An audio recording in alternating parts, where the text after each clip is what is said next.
こんにちは、はるなです。この動画はリスニングとスピーキングを同時に上達することができます。最初にちょっと見てみましょう。これは学校です。これは学校です。これは学校です。This is a school. これは学校です。その後、リピート練習、シャドーイング練習もしてスピーキングのレベルも上げましょう。まずは3つのスピードで聞いてみましょう。私の傘は黒いです。私の傘は黒いです。私の傘は黒いです。My umbrella is black. 私の傘は黒いです。このバスは市役所へ行きますか？このバスは市役所へ行きますか？このバスは市役所へ行きますか？ Does this bus go to City Hall? このバスは市役所へ行きますか？朝7時にコーヒーを飲みました。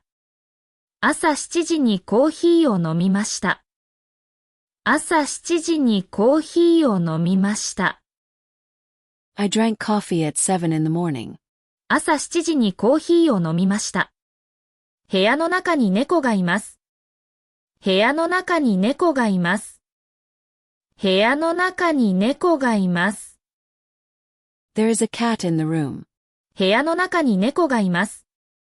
今日は静かですが、少し寒いです。今日は静かですが、少し寒いです。今日は静かですが、少し寒いです。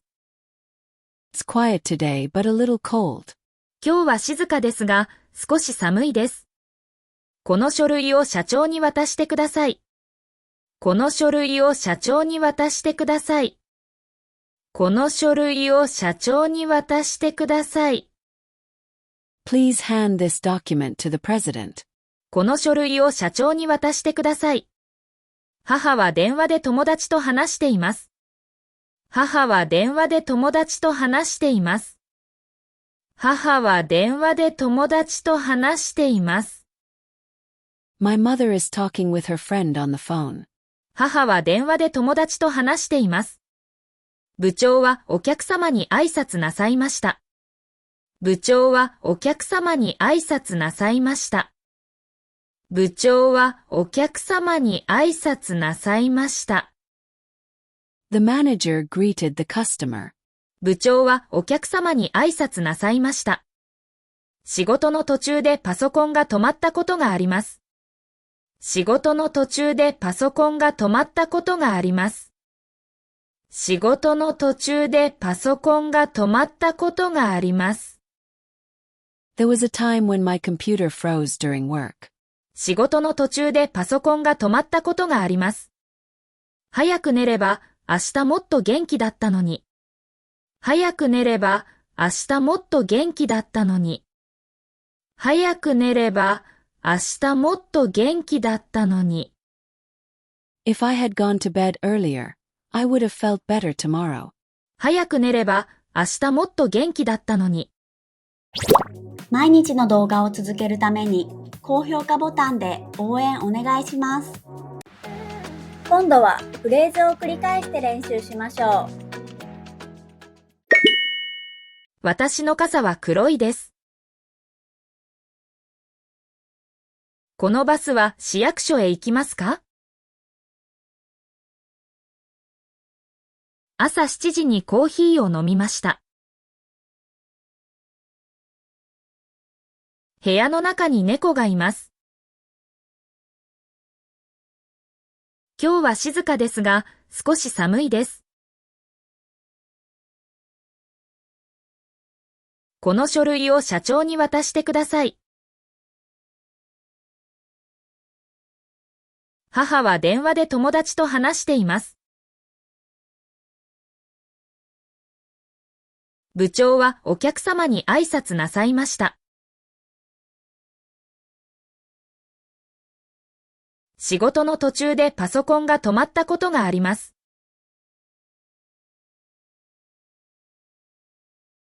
早く寝れば明日もっと元気だったのに。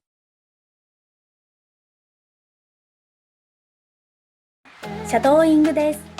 音声を聞きながら少し遅れて真似しましょう。私の傘は黒いです。私の傘は黒いです。このバスは市役所へ行きますか？このバスは市役所へ行きますか？朝7時にコーヒーを飲みました。朝7時にコーヒーを飲みました。部屋の中に猫がいます。部屋の中に猫がいます。今日は静かですが、少し寒いです。今日は静かですが、少し寒いです。この書類を社長に渡してください。この書類を社長に渡してください。母は電話で友達と話しています。母は電話で友達と話しています。部長はお客様に挨拶なさいました。部長はお客様に挨拶なさいました。仕事の途中でパソコンが止まったことがあります。仕事の途中でパソコンが止まったことがあります。早く寝れば明日もっと元気だったのに。早く寝れば明日もっと元気だったのに。最後はクイズです。答えがわかったらコメントしてね。今日は寒いけど、空がとても綺麗です。今日は寒いけど、空がとても綺麗です。お疲れ様でした。クイズの答えは明日の動画を見てね。もっと練習したい方はメンバーシップ限定の動画もチェックしてください。英語を聞いて日本語の文を作る練習で1週間の学びをしっかり復習できます。それでは次の動画でまた会いましょう。バイバーイ。